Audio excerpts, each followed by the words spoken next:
Hello and welcome to another episode of the Way We Grow podcast, a production of the Craft Growers Network. I'm your host, Nick Wolfe, and today our guest is Josh Wolfe, no relation, of Left Coast Farms.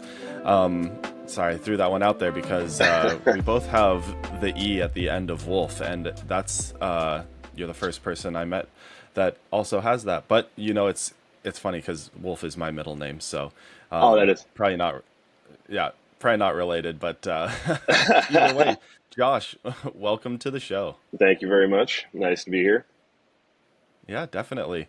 I think we connected over Instagram, and you have a long-standing history in the Oregon, both medical and recreational, as well as potentially pre-market days.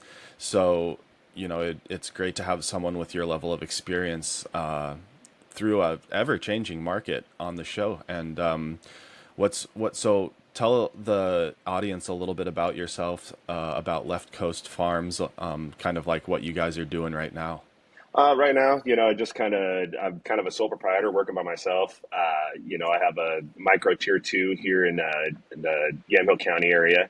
I just run 3 rooms perpetually, each with 16 lights, just kind of, doing my own thing, just, trying to stay as craft as I can. I get some help from my kids every once in a while, but other than that, just staying busy and trying to weave my way through this treacherous market. Yeah, absolutely. For all the listeners out there that don't know, we're both in the Oregon recreational market, and it's one of the older markets, but it's also one of the more tumultuous markets due to ever-changing price shifts and regulation changes and just regular hardships for those who are just trying to operate a business successfully. Correct. But maybe we'll get a little bit more into some of the changes that are coming to Left Coast Farms, I guess, and kind of what you're doing right now in terms of projects towards the end of the show. But I always like to kind of start off with a little bit of a, like a where you came from story and how you got into gardening in general. And for a lot of people, it started with cannabis, but for many others, it started with vegetables or gardening with mom and dad or grandma or grandpa. So where did it all start for you? It started with cannabis. I mean, I don't think I ever seen a vegetable grow until I seen a pot plant, and even then, it wasn't a Oh, that's vegetable. funny. Yeah, I mean, I grew up in a Sure. little trailer in a rural town here, in Amity. So, my mom worked all the time. I had a couple stepdads. My dad was kind of a rolling stone, uh, but it was just kind of that was the only thing that kind of I started with. I mean, I didn't even know what produce was. I don't think at the time I moved to Humboldt. For sure.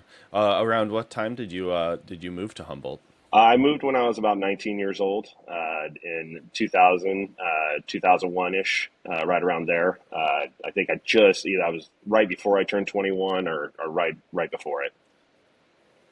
Okay. And what were you doing when you moved down to Humboldt? So my family is originally from there.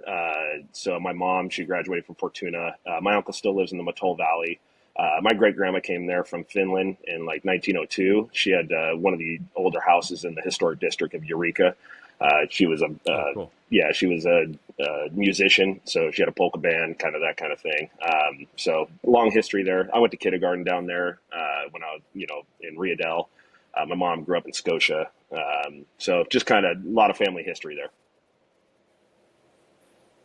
For sure. And so when you moved back down there, you had family there, and were you what was your specific mindset in moving to Humboldt area? Was it just to be around family, or were you looking into kind of getting into growing, or what were you doing? I went down there to grow weed. When I was young, drugs have been a big part of my family history. I started doing, methamphetamines when I was real young with my parents. My dad went to prison for trafficking and all that.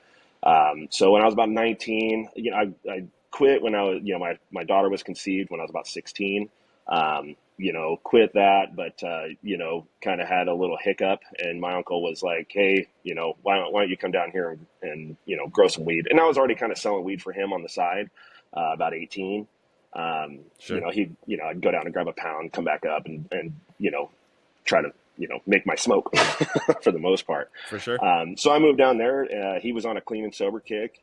He kind of, just said, hey, I've got a way to show you how to make money anywhere you go. So that's what I did. I just packed my bags. I left. I had a 76 Chevy and, and I took off.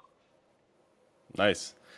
Nice. So when you went down there and it was like kind of a little bit to clean up, and then also maybe you could say that it was to kind of find some purpose in For sure. life. For sure. 100%. For sure. 100%. And when he says clean and sober, was it like California sober? So Yeah, y'all of were still course. Of smoking a bunch of course. weed? Of course. For sure. Hey, there's so many great stories of people who have gotten off of very hard drugs through the use of cannabis just because it was something else to do. And even for, a lot of programs, they'll let people continue to smoke cigarettes constantly, Right. to the point where I'm like, oh my God, you're creating one of the worst, you're creating a worse habit at this point. But But at the same yeah, I time, mean, you're not getting messed up. oh, exactly. So it's a huge thing, it's whatever the method is that goes along with, becoming sober from something that could potentially be a lot more detrimental to your health, both mentally and physically. I'm all for it. For sure. So that's awesome. So what was your experience like when you first went down there? What were you doing in the garden? Well, so first experience going down there was kind of crazy. Like I said, I grew up in the small town, in a little trailer park town, basically, or at least it was then. Going down there, you're going to a totally different environment, but the feeling was awesome. Everybody around there, I mean, your closest neighbor is usually, 40 acres away or longer or further, miles. And so my first job down there was just kind of tending to whatever, my uncle asked me to tend to. He showed me how to make clones real early. So I kind of started doing clones, and that was when you're getting about $10 a clone. So, my job was basically making, Oh, wow. 2,000 clones every couple weeks, just to, make some money that way. And he'd give me a small portion of it and kind of just go from there. But really, I was just there to live and just help and learn. And I got to work in a lot of gardens that he was already working in. So that helped a ton, just because you meet a lot of different people that, all Sure. different styles of growing. Well, and So, if you have someone already to vouch for you as well going into it, then that's huge. oh, huge, yeah. And with your uncle already sort of being deep into it, I bet you that, yeah, you got to experience a lot of things, and that's awesome. Oh, for sure. I'm always curious, especially when it comes to cloning, because I really love propagation. It's like one of the more satisfying parts of Right. growing. Like getting that perfect clone is just, it makes you feel really good. It really does. What were some of those techniques that you were using in those early days of helping out on the farm for cloning? Because 2,000 clones a week is no joke. A lot of people maybe do that every month or two in some cases. And yeah, what were those techniques looking like? So three things: Oasis cubes, I believe it was KLN, uh, and Olivia's rooting hormone. So I believe it's Dynagrow, I, Dynagrow KLN. Yep. I have a bottle of that on a shelf somewhere at the grow, and I have a flat of Oasis cubes on a shelf somewhere as well. Yeah, yeah. So that was They're that was like the the first shot. backups. And my uncle's bread was in spring water. Had to be spring water. Oh, like you'd have to go and like get it from a spring and Well, he has natural springs coming right out the back door. okay. So he kind of set up a little poly tube that came out that was just spring water that came right to a little pond he made. And so you just go out there, fill up your jug of water, put your KLN in, That's soak your Oasis cubes, drain them, and then start plugging. Oh, so you would soak the cubes in the rooting hormone. Not the rooting hormone, but the KLN. Which I guess is a rooting hormone, isn't it? I can't remember. It's been so long since Yeah, I've used it. yeah, I believe it's just Endol 3 butyric acid, and I think it might even have some of the like NAA, the naphthalene acetic acid as well. Yeah, But that's, I mean, hey, if it works, it works. it worked pretty darn Especially, good. yeah, I would really want to know what was in that spring water. You know, Yeah, like what sort of mineral composition was in there, because if it's from a natural spring, it probably is just more than mineralized. just calcium and Yeah, magnesium, you know? yeah, for sure, for sure. And you know, he's you know, where he's at in Humboldt. I mean, the water there. I mean, it's just unbelievable, unbelievable water. Oh, for sure. Yeah, I do miss some of the spring water like that from California when I was living there. There was a few places where it was like fed through a natural spring, and the water was just really good. Yeah, agreed, agreed. Well, okay, so you're doing all this cloning, Oasis Cubes, KLN, spring water. I love that. That's freaking awesome. What sort of success rate was expected of you early on there? So 90%, 90 to 95% per 50, you know, 50 sites, you know, is what you would For expect. sure.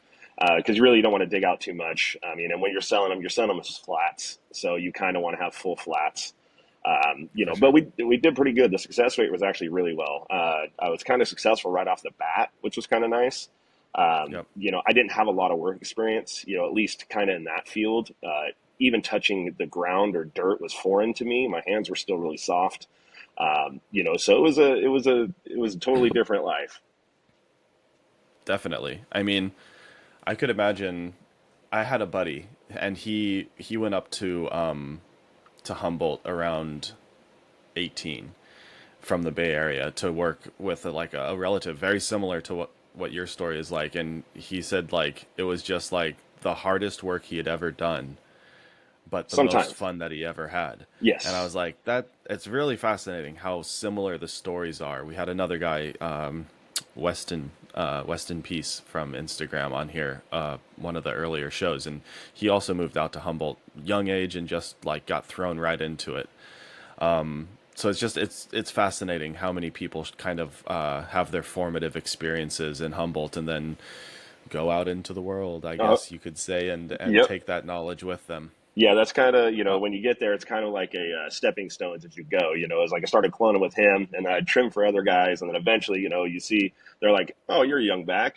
Well, you want to come move some soil? You want to come dig out some yeah, soil? You know, I pretty got soon. pots to fill. Yeah, exactly. Pretty soon you're just a mule. Yeah, But it was no, fun. for I got sure. to see a lot of great things. You know, in the beginning when I was there, you see, you know, everybody is kind of growing seeds at the time. Not really a huge separation, especially with the older crowd.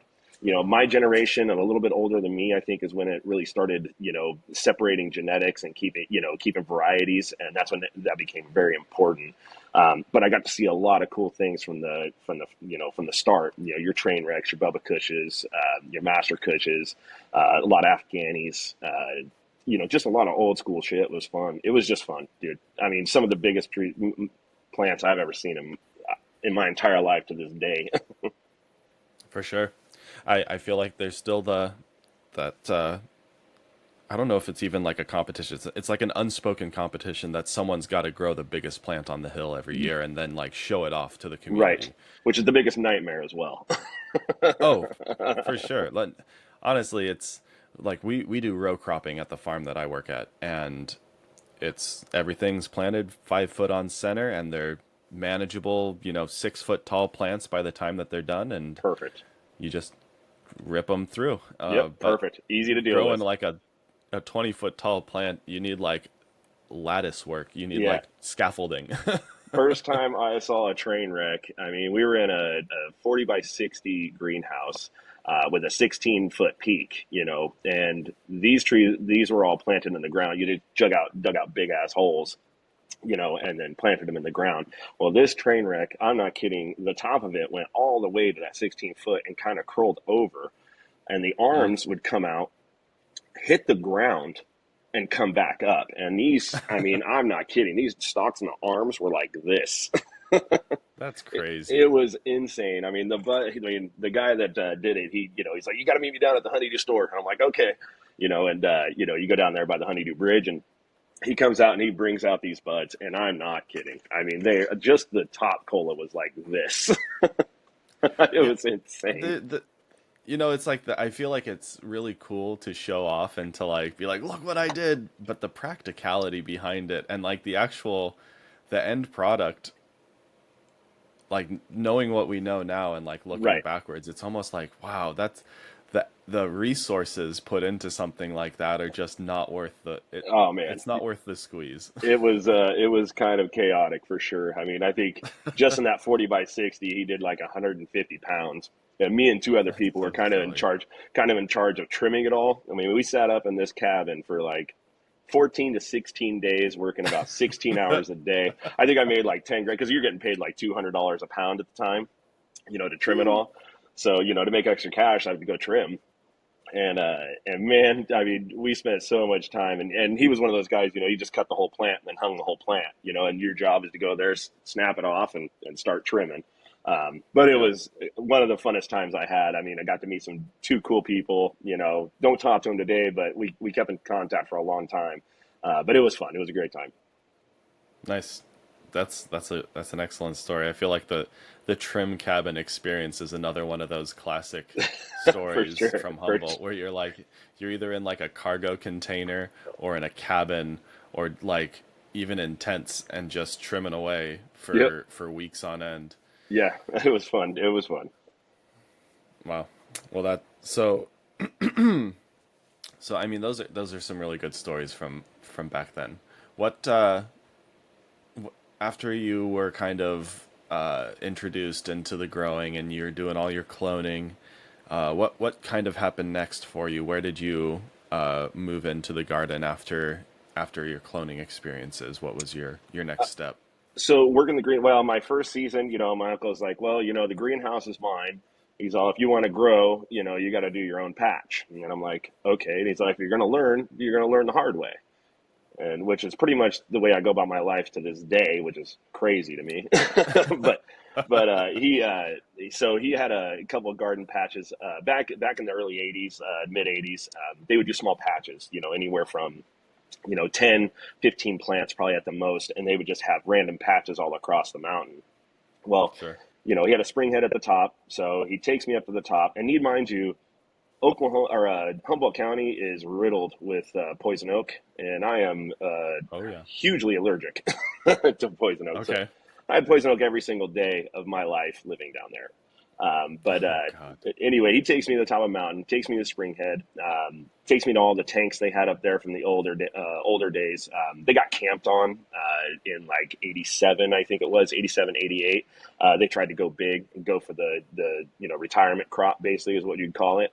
And so camp came in and took them out, busted a lot of things up, but there was still remaining things up there. So he took me up there, showed me where the spring head was, showed me how to run my water from, your catch tank to your stock tanks, and then show me his patches.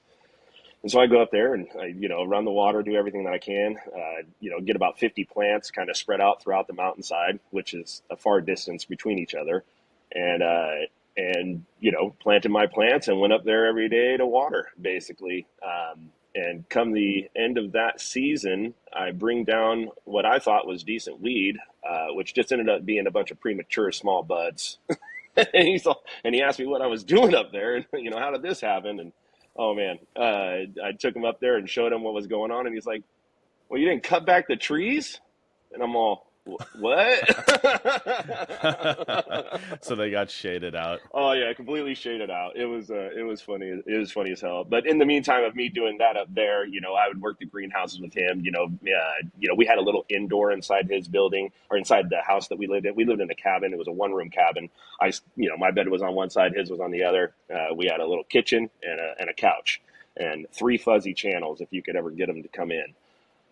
So that was basically the gist of it. No internet, no nothing like that. Listen to a lot of music. I can tell you that. For sure. I still listen to a lot of like podcasts and audiobooks now because it's like it's monotonous work, but it's all got to get done. It's, Okay, so you're doing your plants every day, you're watering them every day. yep. Um, you Yeah, know, helping him around the farm. helping Doing him those around kind the of things. farm Yep. And like I and said, we had but the lighting. So you didn't cut back or prune the trees to your plants. No. So you were was the flower like just fairly like Oh, larvae as we would call it or anything very, like that? very larvae, and I harvested them prematurely. Got it. So out of I my feel like 50 that's plants, I think I did like a half pound. I think that that's still the problem that a lot of people face today. Oh, for sure, for sure. Yeah. So, but I got antsy, and that's kind of what happened. But it's funny too because it was like I spent a lot of my time, working in his greenhouse and the other greenhouses that we worked at because he would help a couple other guys out as well, and seeing what they produce compared to like what I produced. Oh my goodness! But I will say that it's still the most exciting half pound of weed I ever sold. Fair enough, especially since you grew it yourself. Exactly, exactly. So, Is that pretty much what you got out of all the plants was a half pound of sellable weed? yep, half pound of sellable weed. That was about it. But I learned then that I really didn't like growing outdoor very much. Like I said, we had a small little 2 liter inside the cabin that we were living in, and I got to kind of control that and take care of that. And I really became more infatuated with indoor cultivation at that point in time, just because it was, I could control it a little more. I could water easily. I wasn't scaling a hillside. I wasn't getting poison oak every day. Yeah, But that's when I kind of fell in love, and so with cultivating. The outdoor side of it, because I was so inexperienced with physical work, I worked a lot of retail jobs, when I was young. But that kind of showed me a different way of cultivating and kind of what propelled me in my future. for sure. It's very fairly intensive outdoor gardening in general, and indoor gardening. You do have a lot of like opportunities to lighten the load on the Right. human aspect of just throwing brute force at something to get it done. Correct. You have a lot more options in an indoor cultivation environment. Yeah, no doubt.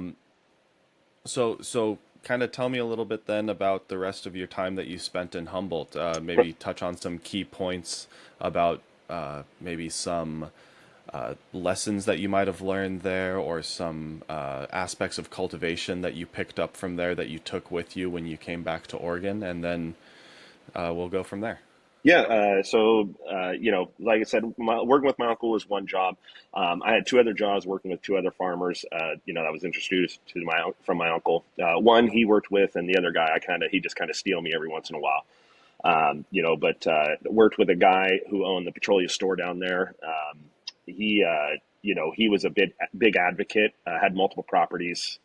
He was very vocal about how he felt about camp and the sheriffs and all that. So the garden that we were working down there, beautiful garden, all organically grown for the most part. I mean, he would make these crazy teas. I mean, he would be dumping beer inside the teas. You name it, he's putting it in there. Great flower and That's funny. everything, great weed that he grew. But one day, we get down there and we find out, camp hit the place that we were working, and seeing what camp does to a place after you've been working it for almost a whole summer is kind of Yeah. crazy. Greenhouses torn open, every stalks raked out, leaves everywhere. I mean, they raided their house. I mean, it was pretty gnarly. But it was kind of a cool experience. I mean, like I said, this guy went on the radio show, started talking, how they couldn't mess with him because of his cards, and well, they showed him basically what they can do. But Oh he wow. was a good person to learn from. He kind of like I said, he had multiple properties where he did indoors, outdoors. So I got to work a lot of different environments in that point. But everybody had their own style. But for the most part, everybody's kind of doing just amended soils. So we use a lot of spare time minerals. Just the buckets. I can't really remember the mixes, but it was a little bit of everything from bat guano to seabird guano.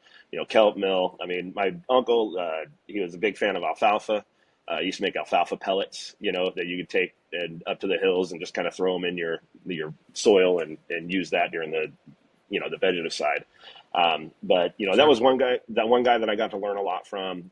The other guy, like he was a little more. He didn't smoke. The other guy that I worked with a lot. He didn't smoke weed, actually. He thought people that smoked weed were were simple-minded in a sense. But that's how he made all his money, So it was kind of Yeah, it was funny. But that guy, crazily enough, grew some of the best weed I think I've ever seen. To this day, as far as outdoor goes. But he was kind of one of those guys. He was probably 32, 33 at the time, but he'd been, growing since he was 15 and repollinating all his plants every year, pollinating his next seed stock every year after sure. that. So he always grew his own genetics, which was really cool. And I got to learn that side a little bit, but not much. But he would do like stacked indoors, so I got to work a couple stacked indoors that were all run on diesel generators. Started off just, hauling soil out, adding soil in and planting plants, and he was actually one of the guys that we produced the 2,000 clones for every couple weeks, because that's kind of Okay. how his perpetual cycle went. And we were doing 50 plants per light, so it was sea of green style. As soon as you'd throw them in the soil after about 3 or 4 days, once you see them catch, they were flipping lights, and so you'd only have like a 1.5 to 2 foot tall plant at the most, and you're just trying to get solid colas, so Sure. that was really fun to be a part of. And that really just excelled my indoor cultivation, desire, and I'd keep telling my uncle, just let's build an indoor, and then I could just keep going. And oh, he wouldn't have it. He was an outdoor grower, and that's all he wanted to be. Fair So, enough. but yeah, and I mean, just like I said, those things I learned a lot from. Didn't use a lot of liquid fertilizers at all. It was just basically spare time minerals and, a lot of bat guano, little B1 vitamins, and that's pretty much all they went for. Cool. So, yeah, I mean that that sounds like a very pragmatic approach to growing almost, where you're doing like what we would call a living soil now, but Right. were they doing this in smaller pots, or were you doing it No, in everything was larger beds. beds, or Everything was everything was beds. I beds? mean, kind of like if we were indoors, all like 2x6 beds with, maybe 6 mil plastic, as kind of Okay. your barrier. And that was basically all they did. And it was 50 plants per light, constant. And Wow. it just, yeah, it was crazy, but fun to play, fun to watch. For sure. That sounds really interesting. So when did you transition then back up to Oregon? So in 2003, yeah, my dad was down there with me. We, one night we decided to head back home, and my daughter was living up here with my mom. My wife and I are still together, but we were kind of separated at the time that I was down there. And so, my daughter was kind of staying up with my mom, uh, and I couldn't have my kid staying with my mom. so so I decided that I was going to come back home. So in 2003, my dad was down there with me. We decided to head back up, and on our way, in Crescent City, we got pulled over, and well, had some plants, had some hash, had a trash bag of weed, and my dad was driving, who was suspended license, and I wasn't aware that he had a controlled substance on him with paraphernalia. So Mm, anyway, went to jail, got caught with all that. Had about 4 felony counts against me, which was crazy. I didn't even consider it at the time that I was trafficking, just because like I was just yeah. going up home, I was just going back home. And I mean, luckily for me, I got off fairly easy. I got probation. But I did about 9 to 10 days in jail, and then came back up here. But it kind of scared me in the sense that it was like, during the middle of that time, I'm trafficking weed up to Oregon. I'm trafficking about 20 pounds every couple of weeks up to Oregon, with my friends dropping it off in McMinnville and heading back down and letting them deal with it, and then, doing the trek Hmm. back and forth. And so to get caught with that was actually a blessing in disguise, because the trash bag of weed that I got caught with was shake trim. And my dad threw it in the back of my car. I had no idea, I just knew that, I had a lot of weed in and out of my car all the time. So, Sure. when they asked me whose weed is this, I'm like, well, it's mine, and and really I kind of took the brunt of that just because my dad was an ex-con. I didn't want him going back to prison for, multiple Sure. years and all that. So once I got out, I got up to Oregon. I mean, I got a full time job immediately. Well, I got OR'd. I got OR'd after the weekend. And so went back up to Oregon, got a full time job, went up and seen Dr. Leveck there in Portland and got my medical prescription for Oregon. I had my Prop 215 card, but I let it lapse at the time. So I was kind of this in between time. And this is kind of like, the conversation I had to have with the PO, why I did what I did. And so, I got my Oregon medical prescription, had a full time job, had to go back down and see the judge and talk to them. And, the PO was like, well, why did you have this? And at the same time, I got a public defender who's just like, hey, you're going to jail. And I'm like, I can't go to jail. I have a, I have a freaking 5-year-old and I have a baby on the way.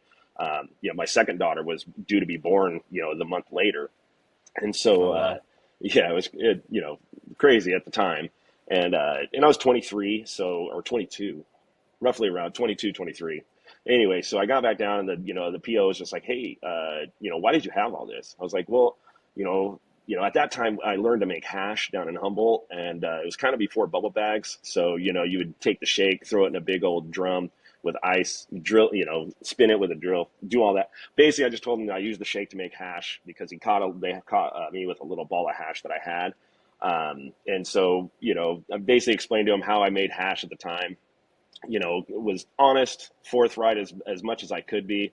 And so he kind of really fought for me at the time. So the judge was pretty lenient, but the DA was just like, he's got to serve time. He's got to serve time. So I ended up having to serve another, 4 or 5 days. So Oh wow. once all that was done and I was kind of out of that and I was on bench probation, I went out, moved back up here, had my job out in Forest Grove, and I actually enrolled in college. So I went and spent a year and a half getting my associate's degree, just kind of staying out of trouble. I sold a little bit of weed here and there, but just kind of took a break from it all. And, graduated college and then I was just like, well, I'm probably going to grow weed. so and so I just, I had a little house in Amity, and so just started with a little one lighter, and kind of moved to two, and then met a guy out in Carlton who allowed me to grill a farm on his property, and so I was able to do some outdoor out there, and then eventually Okay. he helped me build a building, and then yeah, Very cool. So, I don't know if that would answered that any of then your be like? questions. No, I mean that's great. It was a good progression. So that building then on this guy's property that you were allowed to grow on, was that like kind of your first larger indoor grow that you were fully in charge of? 100%. Yeah. Yeah. Cool. He was paralyzed. He had a little medical grow. He had a beautiful 2 light room inside of his house. And so, I was like, hey, let me run your indoor and we'll split it. Like, I'll do all the work, if you want to pay for the light, I was poor, I had 2 or 3 kids at the time. And so, he's like, yeah, no problem. And so I ran the 2 lights that he had, and we were doing 5 to 6 pounds every round. It was, like I said, it was a little beautiful, beautiful little indoor setup. And Sure. at that time, he was medical, I was his caregiver, and so the dispensaries just kind of creeped in. Well, there's a lot of things in between as well. I mean, I tried to open a hemp store in Salem in 2009 because Okay. in 2010 Oregon, they had their first, I think it was Measure 75. They were going to try to get dispensaries in for medical. Well, that didn't end up Hmm. passing, so I had this hemp store in downtown Salem on State Street called Hempire. And I tried my best to keep that thing up and floating and going, but it just, no way, hemp, it was just too soon for a hemp store. And so Fair with enough. dispensaries not coming through, I was like, well, I'll just focus on growing. And so, was still doing his room. And during that time, there was kind of a gray area where there was a couple medical dispensaries here and there without legislation. And so, I just kind of had him, because he was paralyzed, he had a great excuse to have a medical card, you know. And so I had him go into the dispensary in Salem. I think it was Cherry City at the time, and try to sell some of the weed, just because I didn't want to peddle really anymore. I was kind of thought cannabis was going to be legal, whether it be medical or whether it be recreational, but it was always in my Sure. mind. From the time I was 20 years old, I just knew it had to be, just because the culture down in Humboldt, it just seemed so fresh and so good. I was like, how could it be illegal forever? You know what I mean? It just, there was just too much going out. And so I kind of Yeah. always projected, that I was going to have, the ability to do this for a living, but in the meantime, never smoked weed in front of my kids, never, never had weed at my house, never did any of that. And so, just kind of always a second life. And I just let him, I let him go into the dispensaries and sell the weed, and I would just grow it. And then one day he just comes and he's like, hey, you know, what can you do what can you do with, more lights? I was like, well, more weed, So he's like, well, what do you need? And I was like, and I'm thinking, I don't really know how to, tell him how much a building's going to cost. But I told him I probably need 50 grand, to build a room out, a nice sized room. And so he's like, all right, well, let's do it. And this is the first time anybody's ever said, hey, here's 50 grand, go do what you want to do, go Yeah. build this thing. And and I'm like, okay, and he was from a logging family, so he was able to log all the timber that we built the building from. I used to do structural concrete for a while, in between all this, and so we I had a buddy who did the foundation on it, and then my dad and I and a couple of friends built the building and frickin' put the equipment all together. And during that time you didn't Nice. want you didn't want contractors up there, so we did a lot of things kind of janky. But I bought one of those Air Excel ACs that you could get from Canada, and it was kind of like you just screw on the freaking line set. You didn't have to have a HVAC tech come out and freaking and Sure. do the line set for you. So you would just kind of screw it on, and all of a sudden, bam, you got an AC. And it was a little 5-ton, but I ran 16 lights, all vertical bulbs with high parabolic hoods. Uh, Wow. it that room crushed during that time. It was a really fun, but I learned a lot more during that time, I think, than I learned any other time. Just because it was all on me. I went from using, I tried to be as organic as I possibly could. But I think I was using General Organics in the very beginning, which is just like General Hydro's organic line. Okay. But I tried Mills, I tried, freaking, oh, what's the other big one? Advanced nutrients, I just tried them all. Supernatural, Sure. anything. I got to experiment a lot in that room. But it took me a year to pay him back that 50 grand. And I didn't make really a dime. During that time, I'm just trying to pay him back and I had two friends helping me out, and I paid them as well. And then I was able to pay my bills. So it was cool. It was fun. They got to do a lot of cool shit. That is really cool. What were some of the big learning experiences you felt like you had while you were running that grow? Yeah. So I learned. So during that time, it's like you think every little thing is going to make your weed better. You know what I mean? It's like you're adding this, adding that. You're doing soil with synthetics. You're doing, organics. It's like I just didn't know enough at that time. But I read every book that they had for cultivating cannabis. That's actually the design I did for the room. So I think it's the old indoor grower Bible. I think it was. They had that little insert in the middle of it that showed the two guys that built this 16 lighter and kind of how they did it. And I almost followed that thing to a T for the most Okay, part. cool. And so, that's what I learned more than anything. And bug management. I mean, I had every bug under the sun in that freaking room.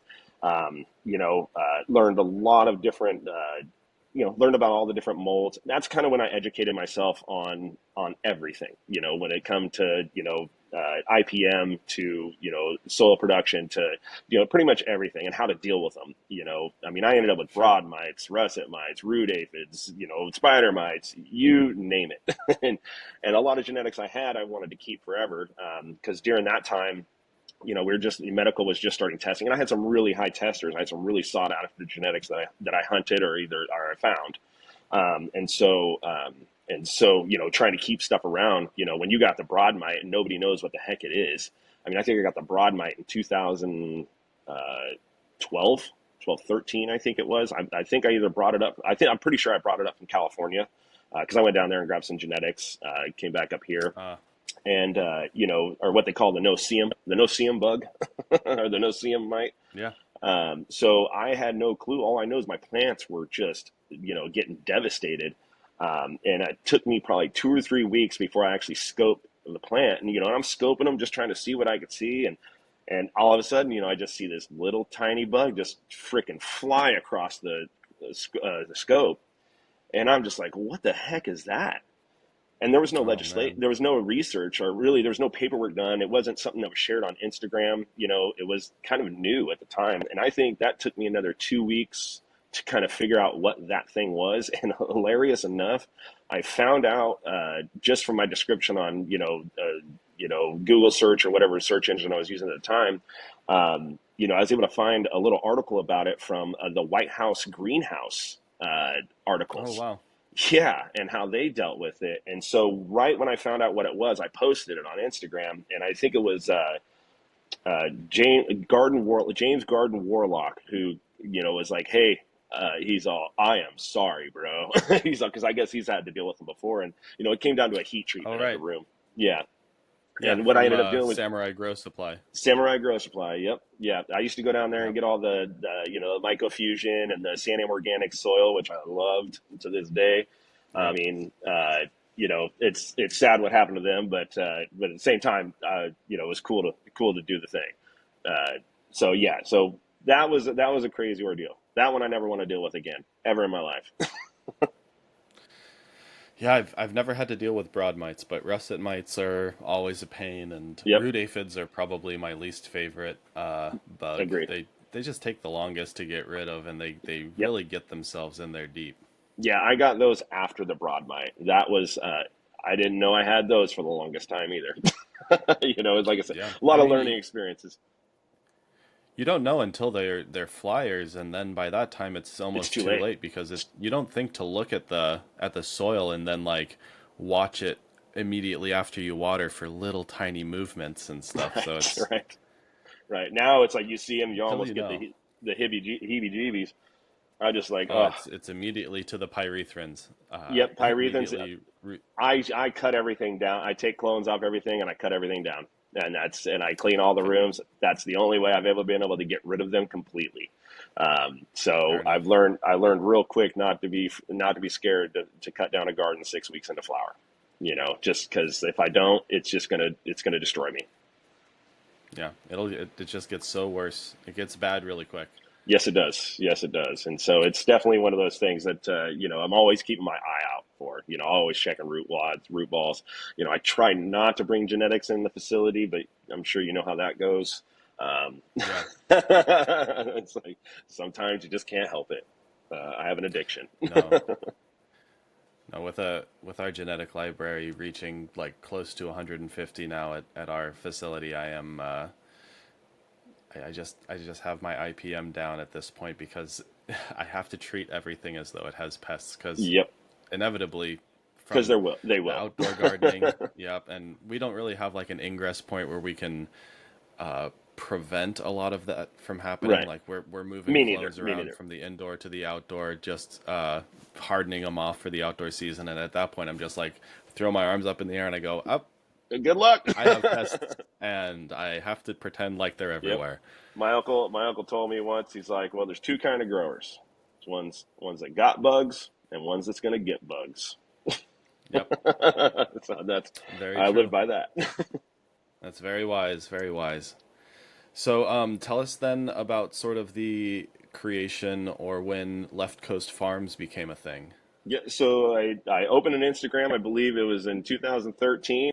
I was trying to come up with it. Well, when I started the medical garden and selling to the medical dispensaries, I threw out a little or a message to all my friends. Through a little thread, and I was like, "Hey guys, I need a name for a farm." And originally I wanted to be called 503 Farms, but there was already a farm that had that name.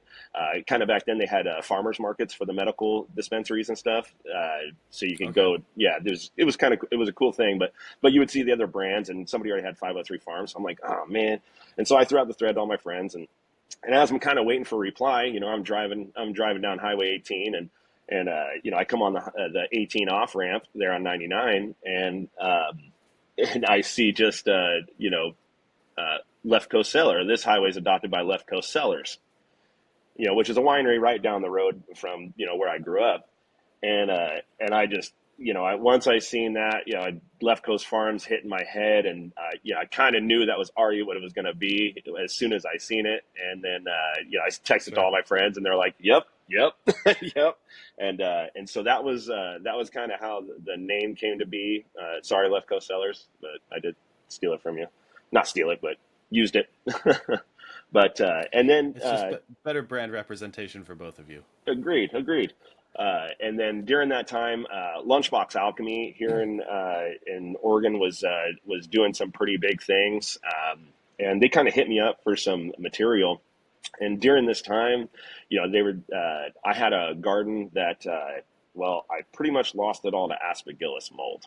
Oh It wow. was gnarly. I took off for a few days to take my dad back home, and my AC went out, flooded my floor while the lights were all on. I come back to basically 90 degree, whatever I had the temperature set to, 80, probably 80 degrees with about 100% humidity. And I have a room. I left when the room was 56 days in flower. And I came Mm. back, and I could see some, I was like, shit, my room's flooded. It was horrible inside. The plants didn't look right. I'm just like, what in the heck? And man, I mean, you walk in and you just see the plumes. I mean, it was gnarly, bro, gnarly. And I was devastated because this was actually the first crop that was fully mine. All the other crops, I used to pay back the guy that loaned me the 50 grand. And Sure. and so and so I So mean, this I was the was, 16 lighter. yeah, this was the 16 lighter, and so I was just kind of Okay. devastated. Yeah, I started Left Coast Farms in medical, so I was devastated. But during that time, Lunchbox hit me up and was just like, "Hey, do you have any material?" And I'm like, "Well, I got a bunch of this moldy shit." And they're all like, "Yeah, we'll run it," because it doesn't follow through the processing process. And so they ran it, and it was just, I mean, it came out just white. I mean, just beautiful white. The hash that came from it was actually insane. I mean, insane. And so they were really intrigued, and they just kind of want to know what was going on. And it had nothing to do with the mold or anything. It was just genetic based. And so I just started running around with Sure. them, and got close with them pretty good. And they were kind of looking for a runner up in the Pacific Northwest at the time. And so, they just came out with the squib. I don't know if you ever got to experience those when they had. Were you here during the medical days, or? I do remember the squib candies. Like I think the last time I had one of those was probably like 2018 or 2017, Right. and and it was very potent. I Yeah. remember cutting Well, them into little tiny pie slices and right. only having like a 16th of one of them at a time or something. Right. Well, in the medical days, they were even worse. And so it was, I mean, it was crazy. And so I got to, I transported like a lot, I got to do a couple runs for them through all the dispensaries and everything like that. So I kind of got to build up my brand at the same time while distributing for them, and one of the guys that helped start that, he was just like, "Hey, I need a logo," and I'm like, okay. And I went to school for sales and marketing. So I kind of had an idea of what I wanted to do. So I drew up the quick logo, which is just that one. Drew it up real quick, and then he had the guy that was doing their marketing kind of draw it up for me, and that's kind of the start of how it all happened. And then it's like as I'm doing the runs and meeting all these dispensary owners, it's like I was able to get my flower into more and more shops. But Sure. my main shop was definitely in Salem. I was dealing with Cherry City a lot. Me and the owner there kind of did a partnered garden in Salem. That one didn't work out so well, but I built another grow in Salem during the time I had the one up, the 16 lighter. We built a 48 lighter down in a warehouse down there. Running. We can only do, I think it was 6 plants per patient. So we'd only do 48 plants, and basically a 48 lighter. So you're a Okay. plant, almost a plant a light. So we just grew giant fucking indoor plants. It was cool and interesting. But I got kind of, my dad died during the middle of that. After I got done building that out, my dad died, and it kind of threw me in a whirlwind.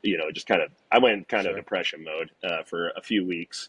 And just kind of grieved for 2 or 3 weeks, and during that time it was kind of like, well, we don't really need you here, so I ended up walking away from that because this is like 2016. So I was in the process of actually building my recreational facility up here in Amity. Okay. And so it's a lot of things happened during that time. I was, like I said, I was just doing so many things, working with so many different people.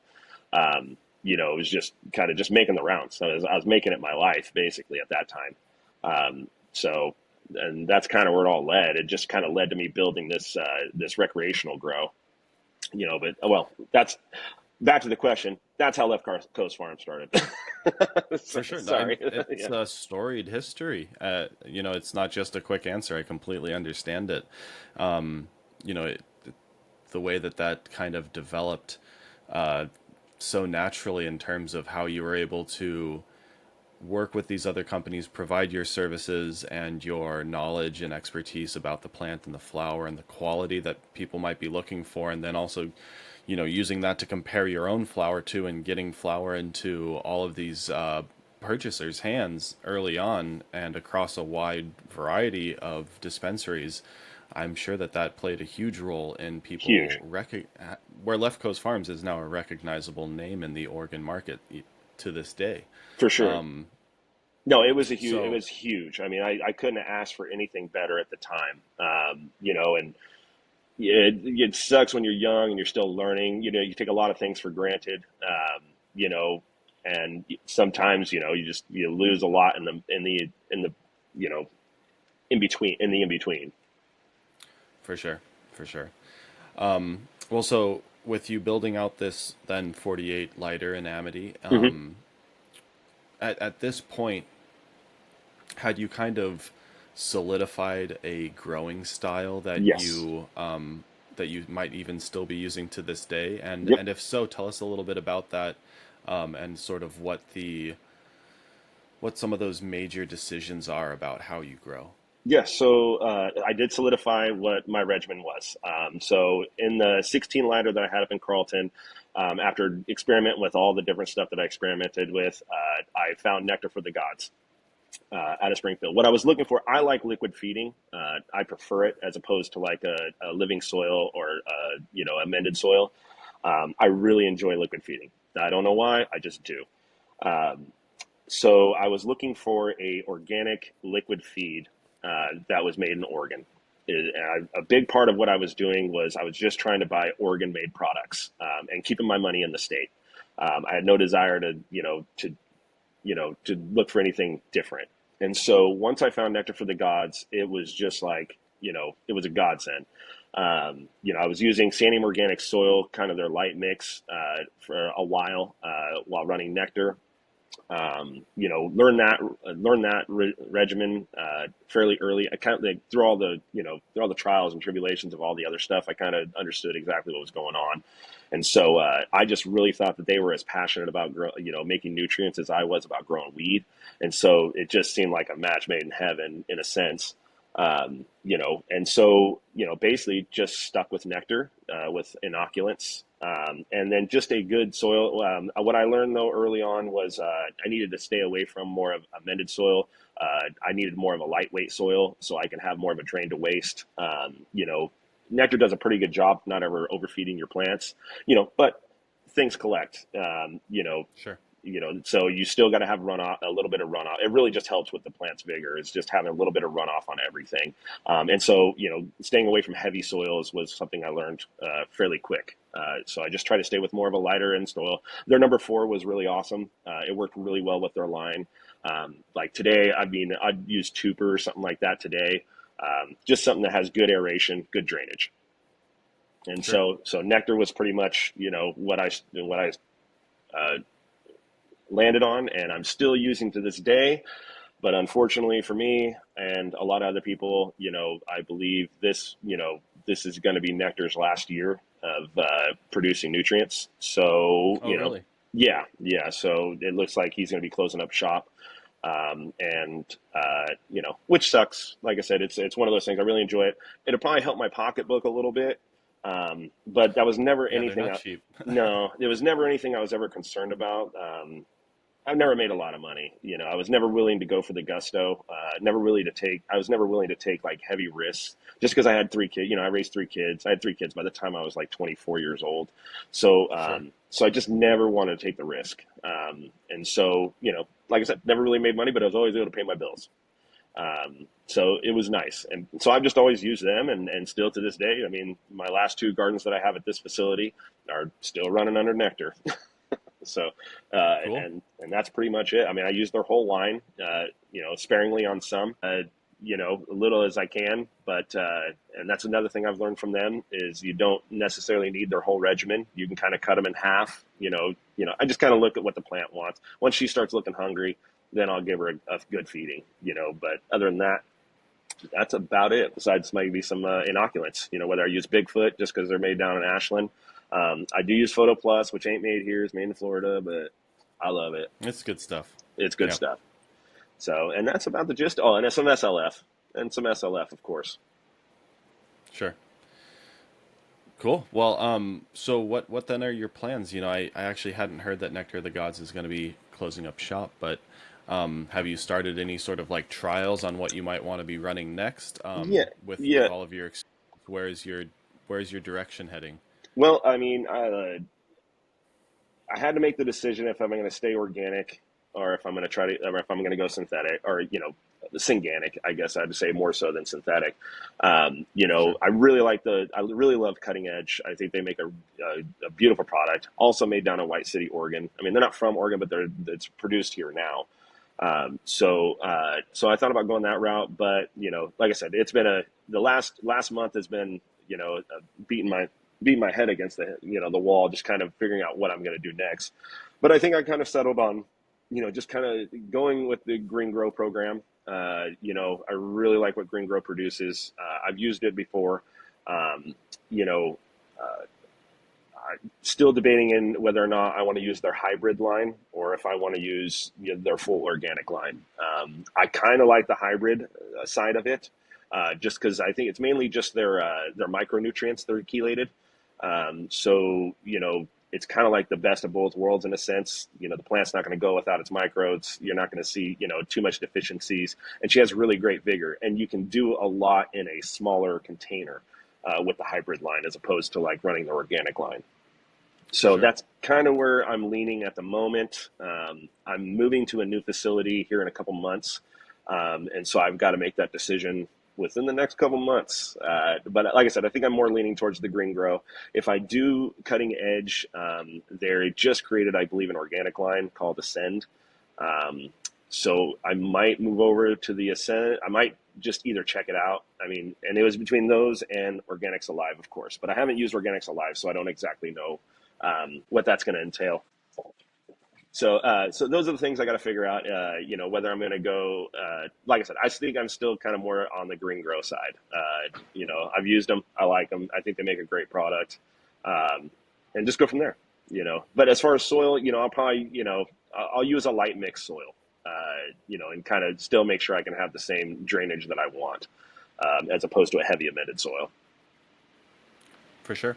Are you hand watering mostly now with Nectar of the Gods? Yeah, full hand water with Nectar for the Gods. I mean, you could try to run a drip line, but I wouldn't suggest it. No, probably not advisable. No, I've had to clean out way too I, many 3/4 inch fucking PVC lines. for sure. Yeah, I see a lot of people moving over, especially if they want to keep that sort of somewhat amended soil feel where they have that mineralization and the interactions of the root exudates and the microbes and enzymes and everything that's sort of in the soil or the Right. substrate mix. I've seen a lot of people moving over to something like Cutting Edge or Organics Alive or Mhm. something like that, where it is very water soluble and very clean. It can run through micro drip irrigation without clogging, and then them doing like a weekly tea or Yep. something along those lines, where you're adding a lot of that extra biology back in, Right. Yeah, it's the which same. I mean, like I said, we kind of all. I mean, we all know what the plant needs. I mean, we all kind of, stick to the, I mean, we're almost all doing the same thing. What line you go with, is, Sure. all personal preference, I believe at that point. I mean, you can grow beautiful flower with almost any nutrient line that's out there. Whether it be synthetic, whether it be organic, whether it be organic. I mean, I've seen it, I've seen them all, and I've seen great results from all of them. And I've seen crappy results from all of them. That's fair. That's very fair. I feel like a really good grower can take, uh, Miracle Grow and 100%. grow a nice looking cannabis plant. 100%. And then a terrible grower can be given, I don't know, whatever the hottest nutrient is on the Right. market at the Right. time. What Athena. Athena or Yeah. Hydro, name it, Right. and they will grow the boofiest boof that you ever done boofed. Right. So, I mean, the reason why I'm pushing more towards the hybrid line is because the new shop that I'm going to, until I can do any kind of build ups or anything, it's really low ceilings. And so, okay, I want to do a lot, a little more plants per light and smaller sure, pots just so I can keep them shorter to the ground. Luckily, it's LEDs, but I still think the ceiling caps out at like 8 feet at the max. I mean, it might be even lower than that. yeah. So, I mean, I'm going to have to do something until I can build off of it. So that's kind of why I'm pushing more to the hybrid line. Plus, I really, really tired of hand watering. Just tired of it. I could imagine, man. I mean, shit, more than 10 years of hand watering, Yep. uh, as sort of the head person in charge and making sure that nothing happens that you don't want to have happen. That's tedious and And very very time tedious. consuming. I got to, I got to work in a stacked grow for a little while with a fertigation system with drippers. And that was way too easy to water 2,000 plants. For sure. Now, I'm just curious, when you say way too easy, explain a little bit about why you say way too easy, because I feel like a lot of experienced growers understand that, you know, there's by like minimizing how much time you get to spend in the garden through automation, you also increase other potential issues. For sure. Um, For sure. Well, we were using, I mean, so we use an HE Anderson, which is a mhm, really easy, freaking beautiful setup, through a batch tanking. Well, what I mean by sure. easy is like I wasn't spending, for me to water 2,000 plants by hand, I'd be in there for 8 hours. And then I'd go to the next room and be in there for 8 hours and then have to go back to the next room. For me, the easy side of it was just like how quickly you can water everything, and you can kind of Hmm. do it. Like we were running, 6 inch cocoa core, uh, you know, char core, 6 inch cubes, two Hmm. emitters in each one, um, you know, but it was just, and we really didn't have, like, I only got to run five rooms, so it's not like we got to go multiple years and see all the different, problems that can persist. It Sure. was all brand new, so it worked really well. I mean, we had to clean out lines, at the end of at the end of crop. The only thing, that I learned real quickly was runoff is key. Runoff is key. I Yep. don't like stacking waterings. I just, the multiple waterings in a day for cocoa core, I don't think is the most ideal. I've seen the best results just through, just doing major runoffs during each watering, and I would do like 2 to 3 a day. And it Sure. was just, just making sure that there was a lot of runoffs, so you're not building up any salts or anything like that. And cubes, as far as cubes go, I mean, when you can just set a cube on a tray, we did 9 plants per light, so you're Hmm. 18 per tray. Just to set those down, put your emitters in, let your water run to fill it up, let your fertigation run so you can, expand them. And then, planting those things was, you could plant a whole room in a day. With Yeah. 8,000, with 2,000 plants, it's just like, man, like it's amazing, like how much faster everything works when you do that. Um, For sure. so, so it's just one of those things. Love you too, Mom. Nice. Yeah, I mean, I do love automatic irrigation, and one of the things that you just said there that I feel like is one of the biggest key components to automatic irrigation is when you do have a lot of plants, and if it is taking you let's say even just more than 1 hour to water all the plants, that means some of your plants are getting watered at X amount of hours after the lights turn on, and your last plant is getting watered at X plus, let's just say, 1 hour Right. after the lights turn on. Right. And so the consumption rates of the water are going to be different from that first plant to the Yep. last plant, and the dryback's going to be different. Yep. And there's just a lot of different results from that, and there's a huge variance across the room. And so that's one of the reasons why I do love automatic irrigation, For sure. especially when you do have a significant amount of plants that you're watering. Oh And yeah. then, I do want to just touch on something because I think it's so interesting how often people say there's only, like, you got to do it the way that whoever teaches you how to do irrigation for cocoa coir or something along those Right. lines, especially when you're in one of those cubes and it's a limited substrate size for relative to the plant size that's being grown in it. And so to maintain, like, you can't just water it necessarily once a day once the plant is fully grown and in its full bulking stage of Right. flowering. It's going through such a significant amount of water that something as small as that, and a lot of people experience this in Rockwool, you just don't have enough available water there in No. one full irrigation event to take care of the plant. So like what you're saying is you like to have multiple irrigation events, each one reaching field capacity and then Yep. achieving runoff to some degree, Yep. just to maintain a specific amount of water availability for the plant. And then I do know that other people, they'll do sort of their ramp, where they'll do Right. small amounts of irrigations to reach field capacity, and then do certain amount of maintenance irrigations to maintain field capacity until a certain point in the day period.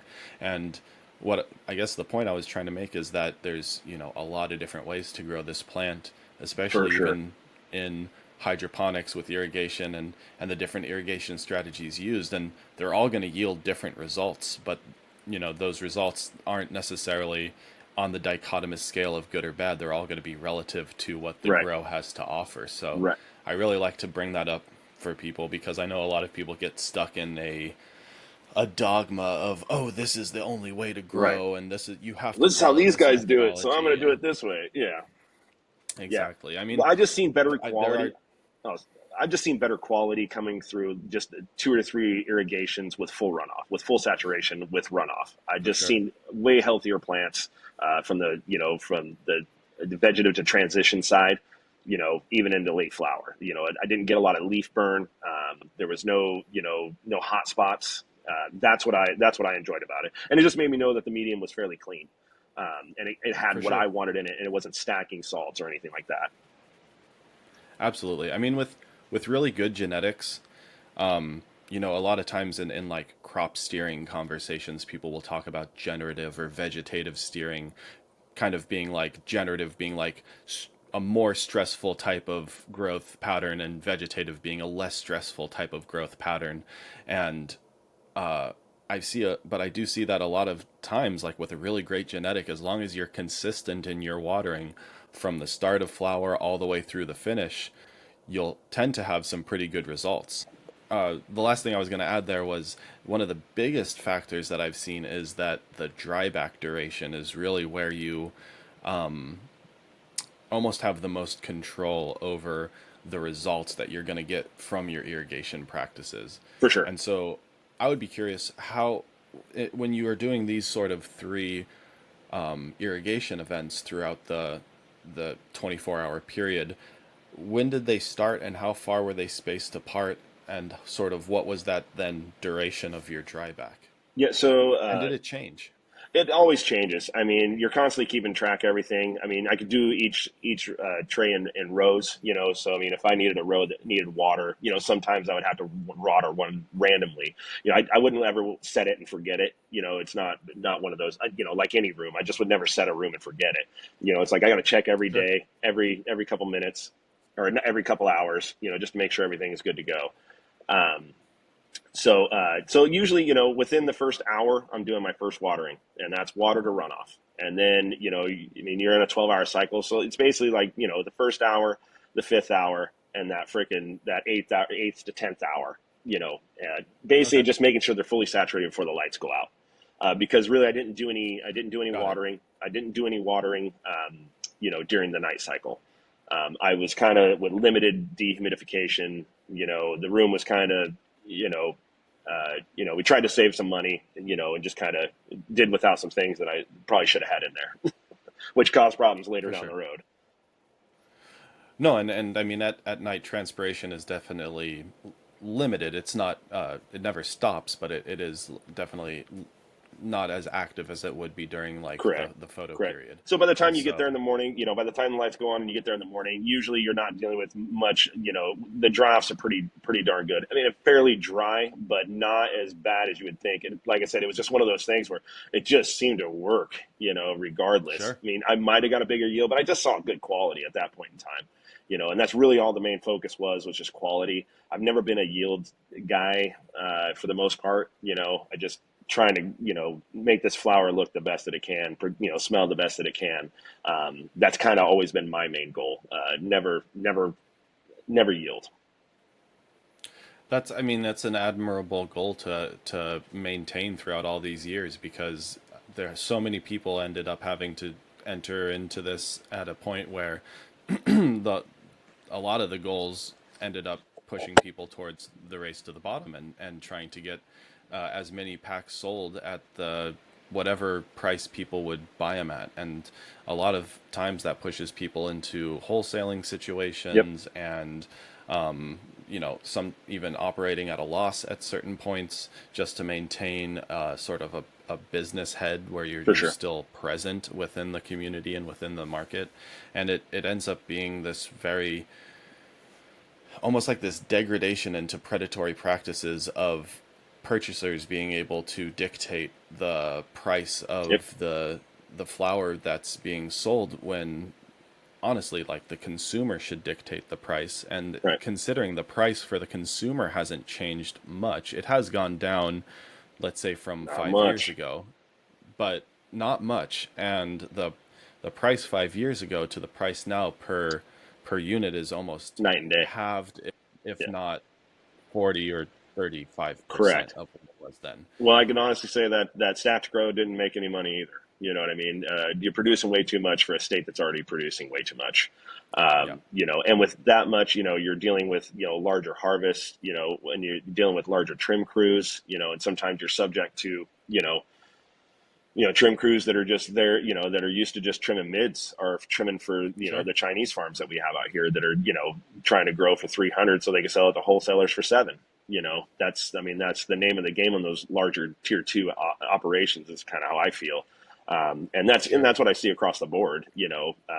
That's kind of, that's kind of was the downfall of that operation. It's so much money invested, so much time invested, and without seeing results, it's like eventually you just got to cut the bleeding off, and that's kind of where that one ended up happening. Is just you just got to cut the bleeding off, and it was understandable on my end. It was heartbreaking. It was one of those crash and burn moments. And kind of what propelled me to kind of go back to just my micro tier, do my own thing. Do what I like doing. The only one that's not going to make money is me, if things go wrong or if I have to cut out a room. So Sure. that's, big reason why I'm back doing the micro tier and not doing the large scale.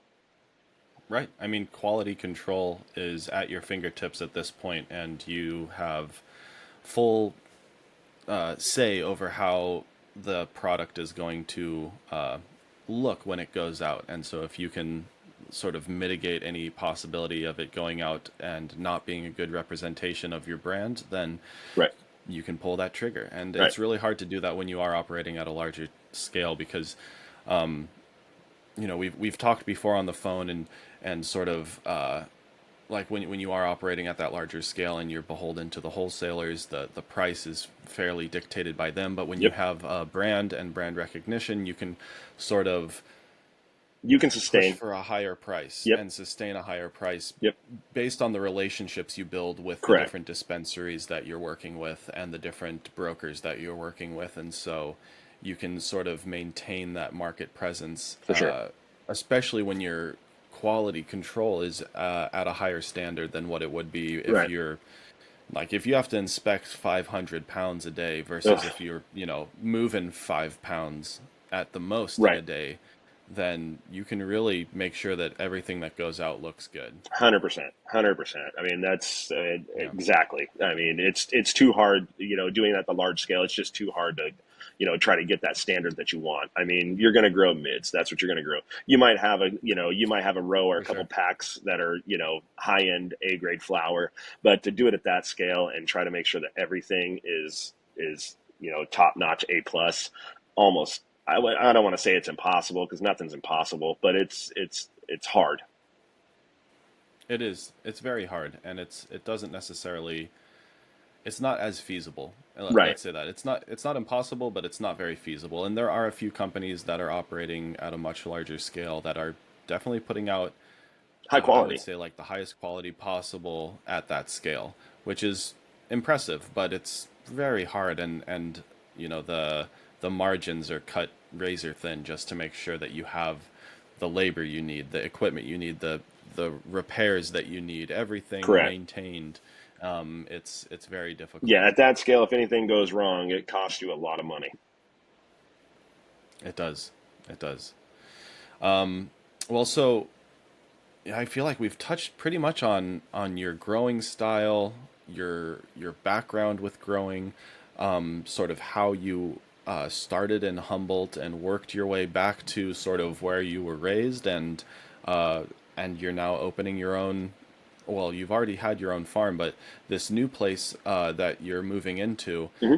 from our previous conversations, it sounds like it's a little bit more all yours rather than Correct. some of the previous iterations of Left Coast Farm. Do you mind touching on that a little bit? Not at all. Not at all. So, out of the blue, I don't know how happened. It was kind of like a godsend at the time.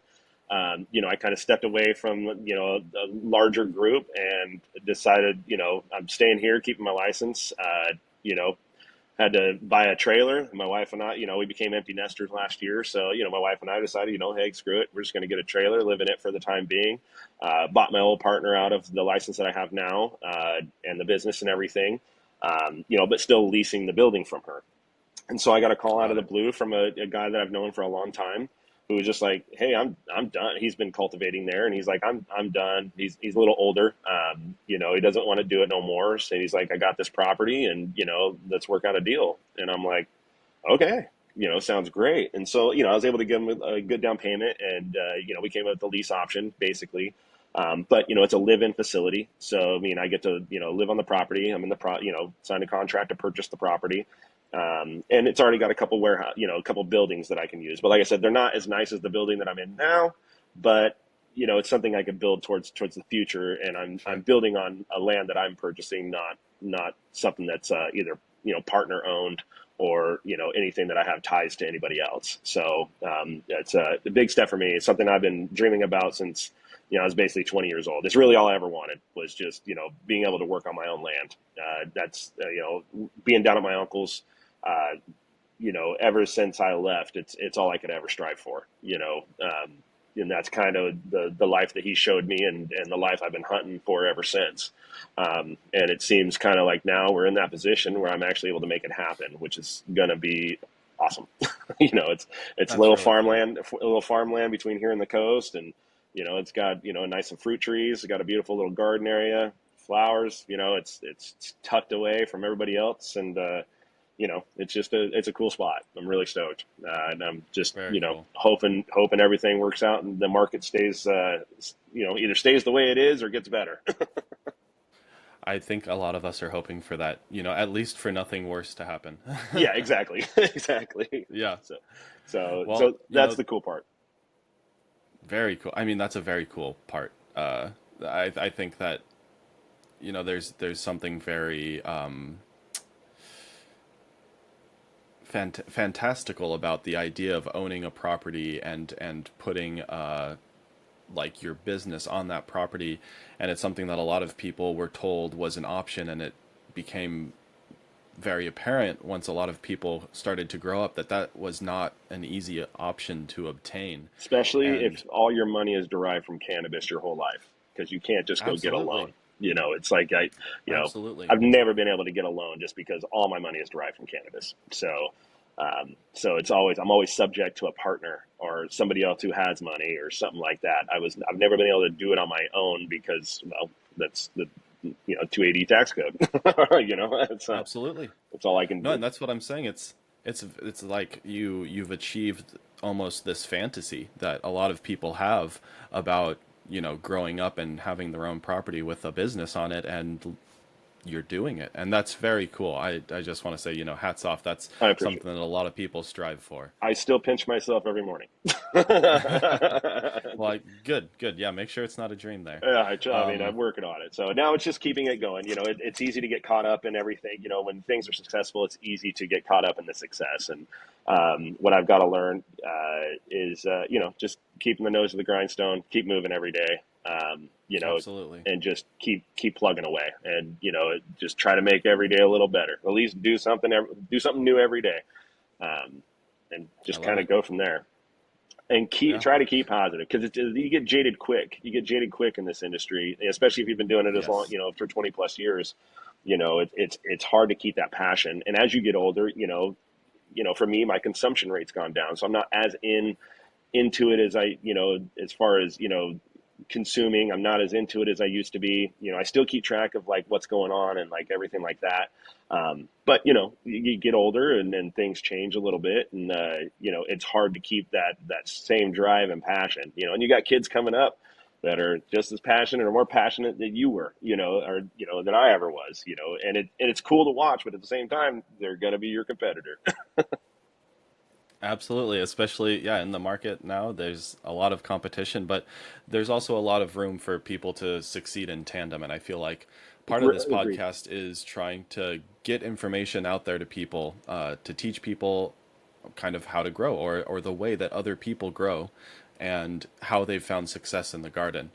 And a lot of the times it's through excessive failures and setbacks and turmoil and personal life struggles. And it seems as though you've kind of come through a lot of those different things yourself, which it does really build the character of a brand and the individuals that are behind that brand as well. So I really appreciate you sharing this story today and kind of telling us about your history.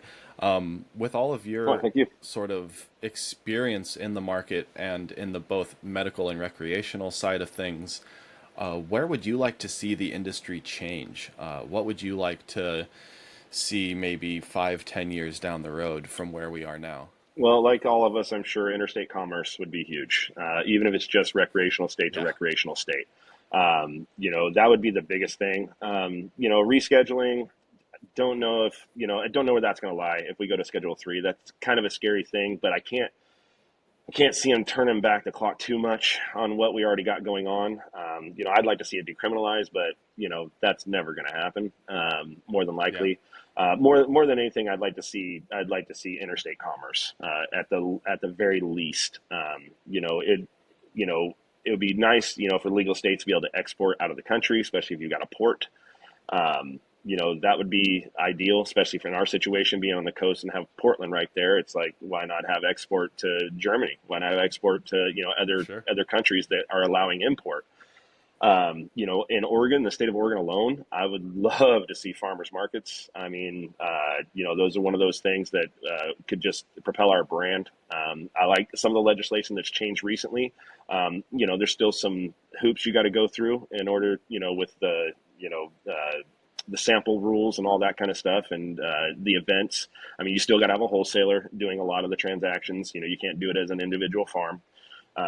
Yep. So that that's a good start. But I would really like to see a little more farmers markets in the state of Oregon, or at least some kind of ability for us to get out and deal with the direct to the consumer. Absolutely. Even if some of these farms could be allowed, transportation or oh, uh, drive through or transportation. Basically, being able to do sales online and being able to drive it to a Yep. consumer within a certain radius would be kind of cool as well. Um, you know, Man, that was like back in the California market when it was just the 215 days. I remember getting deliveries to my apartment, Yeah. and the dude delivering it would be like, "Hey, you mind if I hang out and light one up too?" And I'm like, Yeah, "Of dude. course, Yeah, like let's exactly. go." New friend. And that was like, it was the best because they'd show you what they're smoking on, and you'd be like, "Oh, okay, so of course they're smoking on whatever is So I want new and that fresh." next. And so I'm like, I'm gonna take some of that as well. Right. And it's just I feel like the consumption idea is also something I would love to see change, is having the ability to have like more consumption lounges Yep. or Consumption lounges uh, scare me a little bit. Not really scare me. I mean, I do believe we should have somewhere that we can all smoke together, for sure. But, yeah. a lot of us, I mean, I do pretty good for the most part when I'm around public and smoking. But like sometimes, you meet new people, you smoke. It's like, uh-oh. Like, I'm going to go stand over here for a minute, you know? Absolutely. I feel like it would be really cool if it was something along the lines of like how I feel like with alcohol, that's something that a lot Yep. of people use as a social lubricant. Yep. And I know that with cannabis, a lot of people will use it as a social lubricant when they feel really comfortable using it. But Correct. because it's so heavily stigmatized, there is this we sort of build this like prefabricated notion that if we're high around other people and they know it, they're going to judge us, and so we become Right. introverted Right. due to that. But I don't think that cannabis is inherently a substance that causes people to be introverted. I think that it is inherently a little bit more of a lubricant, of an extroverting Oh, for sure. substance that allows people to come together and coalesce and have a little bit more of this sort of collected effervescence. Yep. And I think that if we did have something like a consumption lounge, or even Yeah. Yeah. just like spaces that allowed for Consumption. Yeah. On consumption, site consumption for sure. and maybe like a Even at lot of the events, times I mean, events because should be open. I yeah, think, I think for us not to be able to come in and, showcase what we're doing and be able to share it with everybody else, especially if it's already a sanctioned event, it's like, well, we're all, metric. I mean, everybody can bring a laptop and bring their metric with them. You know what I mean? yeah, If they really need to. But, worst case scenario, even if they'll take the quality control to, especially the cups and stuff like that. I mean, it should just be kind of, this is what we do, give us that ability yeah, to do it. I think we'd see a lot more events if that was the case. And a lot more culture, our culture would come together a lot more. You know, that's, I agree. that's the only thing I could see from that, which would be awesome. I could only add, during the medical days, it was kind of more that way, which was nice. Um, so Sure. it'd be kind of nice to take a step back to the medical side. I agree. I would love to see even like caregiver programs be For reintroduced sure. with the ability for like one individual to take care of like up to 12 patients or something like that. Because 100%. honestly, 12 patients, man, as long They can as consume. it's with yeah, and as long as it's within like a sustainable way of not overcharging and Right. not like having any sort of miscommunications between the parties involved, like somebody could have a comfortable life living off of 12 patients and the income made from something like that, and it 100%. wouldn't And you're even taking care of be 12 people. yeah, there's something very like noble in Right. that idea as Agreed. well that I feel a lot of people are drawn to. And but the market is fucked up. No, it We've is. It's already totally talked fucked up. about It's it. totally fucked up. It's The only it's other just thing I'd fucked. like to, the only other thing I'd like to see on on the recreational side is I would really love to get rid of freaking plant tags. They, to me, seem ridiculous. I mean, I under, you have a license, I have a license. They know that I can grow 1,200 square feet of flower. Like, as long as I'm sticking with 1,200 square feet, why do I need to, tag each plant? Whether I have 2,000 Yeah, plants or whether I have 5 plants, it's like make a package after harvest. And that's it. yeah, yeah. I mean, they it's ridiculous overall because even them moving towards the one tag for 100 Still plants, cost you for you still five. got to pay Yeah, for 100 plants, exactly. and so it's not like it's like, okay, cool, you're cutting down on the e-waste because each one has an Right. RFID chip in it and it's all just like this thick durable But it's the plastic. same Yeah, tag that allows you to just do 5 plants, but it still costs you 5 times as much as the blue tag. yeah, exactly. It's quite ridiculous. Hopefully we move away from something like a predatory company like Metric where they don't provide a true service other than a suck hole of money. Agreed. But I won't voice my opinion too Yeah, heavily on that. I won't either. Well, so another question that I wanted to get in before we start to wrap up here is, you were kind of thrown into this. I At least that's the way I'm picturing this in my mind, is you were young, you had responsibilities, you needed to figure out a way to gain a little bit more control of your life, and so you just threw yourself into this Yep.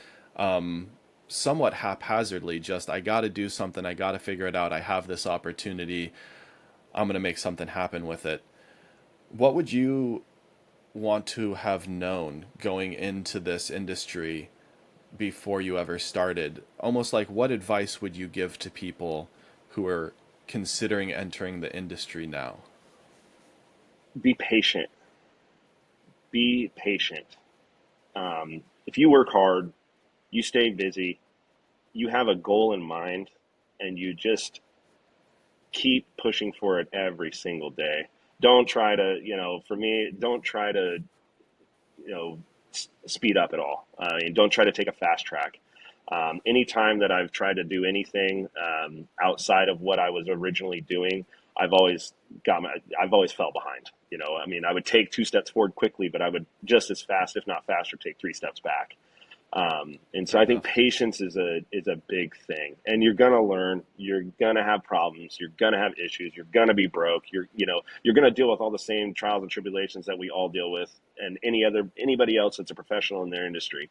You're gonna deal with those same things, but just be patient, stick with it, keep doing it, and learn. Try to learn as much as you can from your mistakes, and hopefully you don't repeat them as much as I have. Yeah, learn from the mistakes of others, be patient with yourself and in the learning process. I think that that is great advice for even people that are 20-year veterans, because there's just still a lot of fluctuation within Yep. the market and within the industry. And And a lot of changes still to come. yes, absolutely. And it's like, this is a long-term play. You Yep. gotta you gotta make sure that you're taking it slow so that you take care of yourself as well, Yep. because trust us, the mental isn't going to benefit from you trying to push too hard, and it gets rough. It does. It does. It does.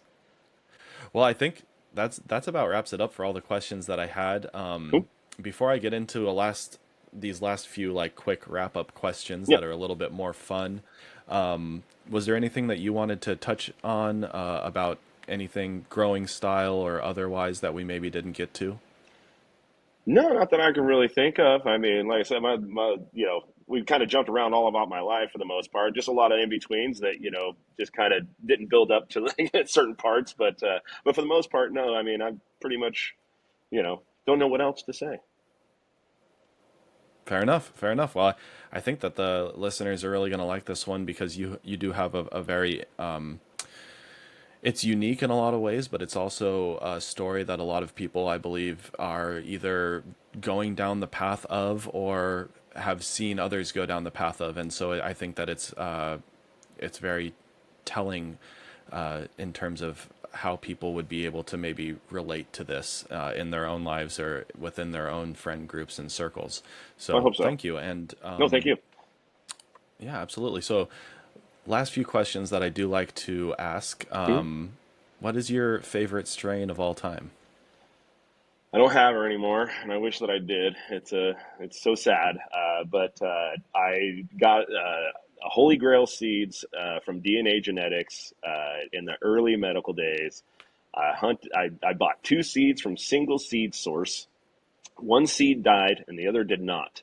And that seed produced my favorite flower of all time, and probably will be until I die. And it was just an SFVOG crossed with Kosher Kush, but it was like a Wow. lemon lime taste. It was 28 to 30% or THC, so pungent. And Yeah. what I loved about it more than anything is it made me think. It just made me feel like my brain was firing on all cylinders. I was able to problem solve a lot quicker. It was crazy. It was just something totally different. But she ended up getting a pathogen down the road, and I had to kill her. And I don't know if I'll ever find anything similar. Fair enough. Was it one of the ones that like never made it out of your garden? It was Never made it just out. the I would one. not give it Yeah. out. I was so like I hoarded everything. I would like to this, now. I'm just like now. I kind of just want to give everything away that I hold proprietary, just so I know I can get Yeah. it back. So That's a hard decision to make, especially considering a lot of the proprietary strains that farms it's kind of have what that builds your they're still brand. selling to this Yeah, day. It builds your brand, and it helps maintain sort of this unique market presence where and I'm a you won't be jealous person. outcompeted by someone else. Yeah, and I'm a jealous person. If somebody grew up better than me, I would just cry. Oh man, I could imagine. That would just be, it's like devastating, but at the same time, like, Good job. oh, good job, kid. Yeah, exactly. Yeah. I feel that. All right, well, so the lost Kush. All right. What about your favorite breeder of all time? Oh man, that one's tough. That one's tough. So, So you I know, like. we never got into this, and I'm gonna pause you really Yep. quick. We never got into the fact that you do a lot of breeding yourself, Correct. and that you've hunted a lot of Every the yeah, most your everything own that I have. projects, Yeah. and that's kind of your in-house library. So maybe in the future we'll do another little episode where we talk about some of your breeding projects Yeah. and some of your cultivars. For sure. But for people that do like to breed and hunt, Yep. I do like to pose this question just a little bit differently. So if you had to restart your breeding projects, you lost all of your cultivars, you had nothing left in house, no seeds, no nothing, and you had to choose a What am I? single breeder to start over from. You could use their whole Library. genetics library that they have Hmm. available. Okay. So I'm not versed in every breeder by no means. There are ones that I really like, ones that I've had really good success with, and just flavors that I like. And people that I've always just found gold in their packs, or at least gold enough. Sea Junkie's one of them. Just he's just produced a lot of bangers, a lot of hype cuts, but I mean, you always find something beautiful in one of his packs. And I love Skunk Master Sure. Flex. I mean, I've popped a lot of his beans, and that Lario GF8 that he throws into a lot of things just seems to put down. And so those two I really like. Harry Palms. You can't go wrong with a good Harry Palms, or Archive has the library. I've just never popped a lot of their beans. I popped a few, but I've just never gone too heavy on them. So it'd be like if I'm building a library, I'm probably going Skunk Master Flex because him and I kind of have the same palate. I think when it comes to flavor. Um, Sure. yeah, that would be my go-to. Nice. I think that's a great answer. He does have a really great library, as well as he's worked a lot of things just very thoroughly, so you Yeah, can have some some consistency there stability. Yeah. and some stability. Absolutely. Those are great answers. All right, so last question. Mhm. What is your most memorable cannabis or smoking related experience? Uh, this one's kind of sad. Uh, so, growing up, I had a cousin. We grew up together ever since we were born. She's about a year older than me. How I met my wife. She got diagnosed with cancer when she was 16.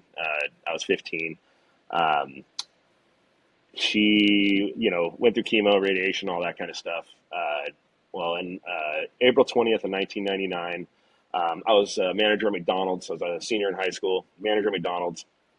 Uh, Went with some friends out for 420, came back home, and found out that she was admitted into the hospital because she couldn't breathe. And so like any best friend, I got in my car, I left to Portland. Didn't know what hospital, didn't know how to get there, got lost in downtown Portland. Um, Found a cop. He was like, "Hey, you know, what's wrong? What's wrong? Because I'm crying and everything." And I was like, "Well, my cousin's got cancer. She's in the hospital." He's like, "Yeah." I told him the hospital. He's like, "All right, well, get on the 405, go over here." And I was like, "All right." He's like, "You just want to follow me?" And I'm like, "Sure." So we get on 405, and he flips his lights on, and we're doing about 120 all the way to the front door of Emmanuel Hospital. Oh my And he God. he gets me there, just says, "I hope everything's all right." And I freaking go to the hospital, go to her room. Um, the next morning, her parents both kind of left for a bit, and she ended up passing away while I was in there. And it was devastating for sure. But one of the last things she said on 420 was, "Everybody smoke a bowl for me." She was the reason why I kind of was big into cannabis at the time. I played sports when I was younger, so when she got cancer, her doctor said, "Hey, smoke lots of weed." And so we're like, "All right, this gives us we can smoke weed." Sure. And so she passed away on April 21st of '99, and so we went back to her house, and every single one of her friends, my family. Um, Anybody you can think of. We all went to Washington Park and we got in the biggest, giantest circle and smoked until we couldn't smoke anymore. And that was probably the pivotal moment of what I knew when I knew what I wanted to do. Wow. What a formative moment in your life. That's an amazing story. It was And huge. I'm really I sorry got for your chills. loss. I know it's a long time ago, but still that would definitely impact me to the point where I was like, well, cannabis is now my purpose. And that's That's basically the start of it. wow. Well, man, Josh, that I feel like is a lovely place to leave off for the podcast now. And I just want to say thank you so much for sharing your stories. You've shared a lot about yourself personally that I know a fair amount of people wouldn't want to necessarily share openly.